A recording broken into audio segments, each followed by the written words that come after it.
इस खबर के एजुकेशन पार्टनर हैं well founded higher secondary school, Kila gate road, Gwalior.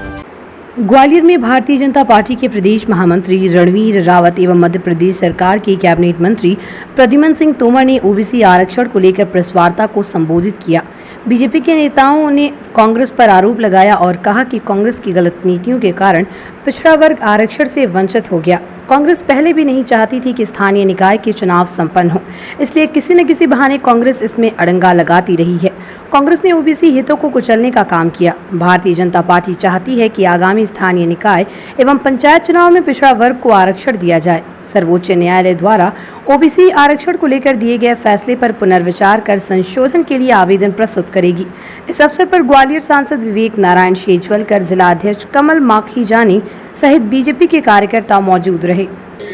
आप ये देखिए कि 2019 में चुनाव होने थे, उस समय कांग्रेस की गवर्नमेंट चुनाव किसने नहीं कराए? कांग्रेस ने नहीं कराए।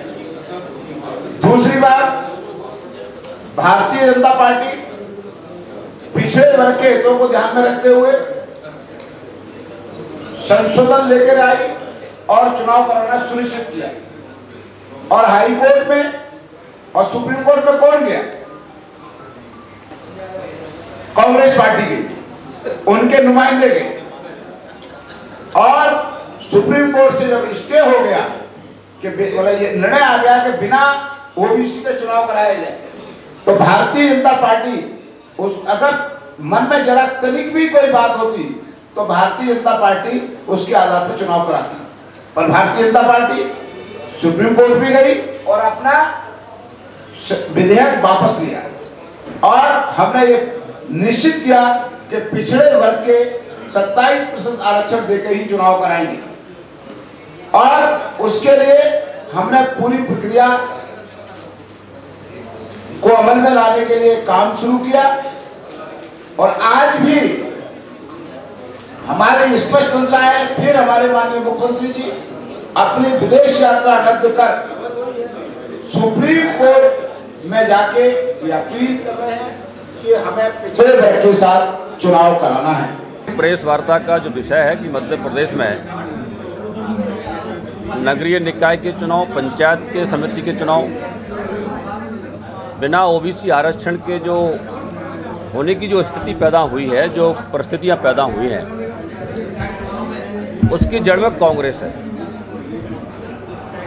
भारतीय जनता पार्टी की सरकार, मध्य प्रदेश के हमारे माननीय मुख्यमंत्री जी और हमारे प्रदेश के अध्यक्ष जी और पूरे नेतृत्व की ये मंशा है कि मध्य प्रदेश में पिछड़े वर्ग के आरक्षण के साथ चुनाव हो। माननीय सर्वोच्च न्यायालय के आदेश के बाद राज्य सरकार ने सुप्रीम कोर्ट में संशोधन याचिका भी अपनी दायर की है और दोबारा भी उनसे आग्रह किया है कि इसमें आदेश में संशोधन हो। इस पूरे विषय की ओर जब हम जाते हैं तो मध्य प्रदेश में 2019 नवंबर 2019 में स्थानीय निकाय के चुनाव होना थे।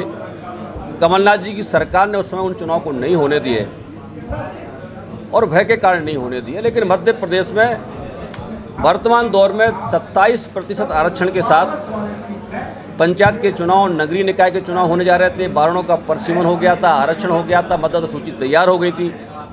लेकिन कांग्रेस के लोग, कांग्रेस ने अपने कार्यकर्ताओं के माध्यम से किसी को सुप्रीम कोर्ट भेजा, किसी को हाई कोर्ट भेजा और तरह तरह की भ्रामक जानकारी देकर के पिछड़े वर्ग के आरक्षण को रोकने का काम किया। आज कांग्रेस इस बात के लिए भारतीय जनता पार्टी पर आरोप लगाती है कि मध्य प्रदेश की सरकार ने ठीक ढंग से विषय को नहीं रखा। लेकिन कांग्रेस के जो राज्यसभा के सांसद हैं, कांग्रेस के नेता हैं, बड़े वकील भी हैं, सुप्रीम कोर्ट का निर्णय आता है कि मध्य प्रदेश में बिना पिछड़े वर्ग के आरक्षण के चुनाव हो और पिछड़े वर्ग के लिए जो आरक्षित सीटें हैं उनको सामान्य घोषित किया जाए, उस आदेश का विवेकतन का स्वागत करते हैं और भारतीय जनता पार्टी पर आरोप लगाते हैं। भारतीय जनता पार्टी पिछड़े वर्ग के चुनाव आरक्षण के साथ हो, इसके लिए प्रतिबद्ध है। सुप्रीम कोर्ट के निर्णय 17 दिसंबर 2021 को आया था और ये आदेश आया था कि मध्य प्रदेश के पंचायत के चुनाव, स्थानीय निकाय के चुनाव बिना पिछड़ा वर्ग के होंगे।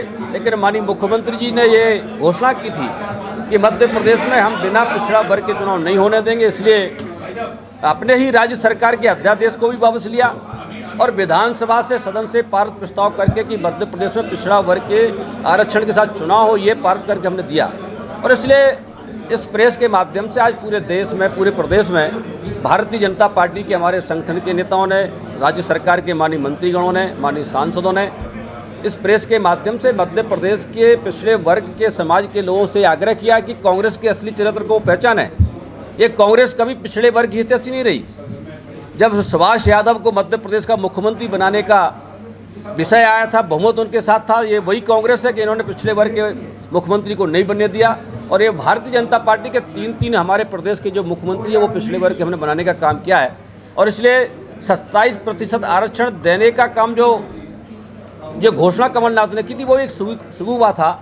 कमलनाथ जी उस अध्यादेश के बाद 1 वर्ष में एक भी पिछड़े वर्ग के अभ्यर्थी को, एक व्यक्ति को नौकरी नहीं दिला पाए। इसलिए कांग्रेस का चाल चरित्र, पिछड़े वर्ग की कितनी वो हितैषी है, ये सारा प्रदेश जानता है। और भारतीय जनता पार्टी का फैसला यदि विपरीत आता है तो क्या करें? हमने कहा है माननीय सर्वोच्च न्यायालय का जो आदेश है वो हमारे लिए सम्माननीय है। और इसलिए भारतीय जनता पार्टी के हमारे नेतृत्व में माननीय अध्यक्ष जी ने हमने ये निर्णय लिया है कि अगर यही परिस्थितियाँ रहती हैं तो मध्य प्रदेश में भारतीय जनता पार्टी 27% से ज़्यादा पिछड़े वर्ग के लोगों को अपना उम्मीदवार घोषित करेगी।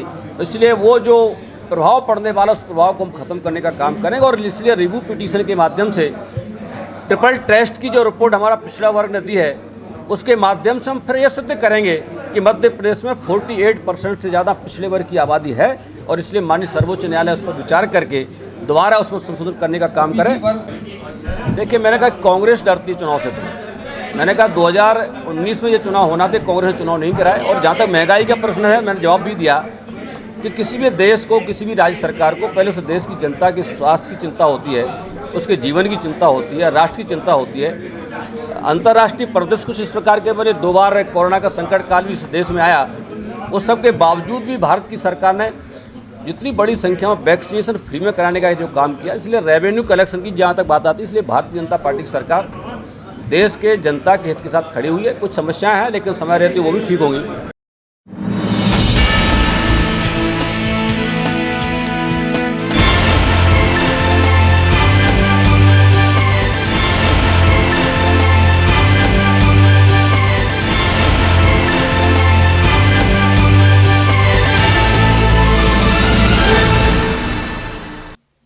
और भी रोचक खबरें देखने के लिए YouTube पर MP टुडे नेटवर्क को सब्सक्राइब करें, खबर को लाइक करें और बेल आइकन दबाना ना भूलें, जिससे आपको रोज नई खबरें देखने को मिलेंगी।